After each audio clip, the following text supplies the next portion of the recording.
A few puppies are preparing to leave their Winnipeg homes to begin official training as guide dogs for the visually impaired. The dogs have been living with foster parents for the last year, becoming socialized, experiencing new environments, and learning the basics like sit and stay. And now they can begin the formal training required to become working service dogs.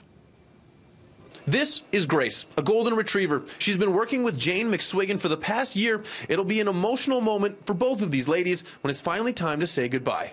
Yes, it's going to be very sad. It's going to be very sad to have her go. The Canadian National Institute for the Blind turned 100 years old in 2018. Dogs like Grace are stepping up to help those in need of a service canine, and there's an important distinction for Grace and the rest of us to know. She's a working dog, not a pet. So what Grace needs to do is know that she's a service dog. So the tempting part for everybody is to touch her, to talk to her, and especially when she's in her vest. That's a time when she has to understand that she's working. Andrea Critch is a supervisor with the CNIB's foster program. She says volunteers are vital for the dogs and the program's overall success. Each dog will train with a volunteer for approximately 12 months before starting the formal training. We would not be able to do this without our volunteers.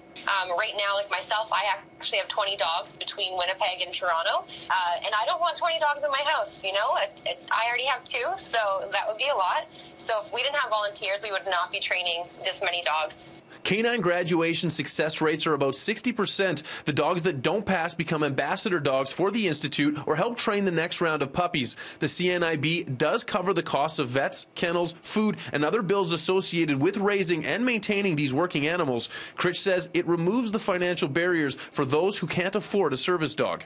So from 8 weeks old is when they start till about the end of their working career, which is about 10 years old. It's probably about $50,000.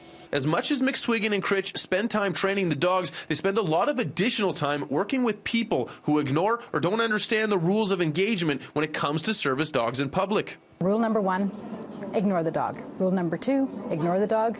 Rule number 3, ignore the dog. Even when they just say, oh, I know I'm not supposed to touch you, you're so cute.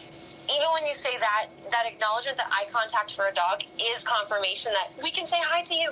Yes, we can. You have to know if you do that you're going to be undoing some of her training. And that for Grace, that's unfair.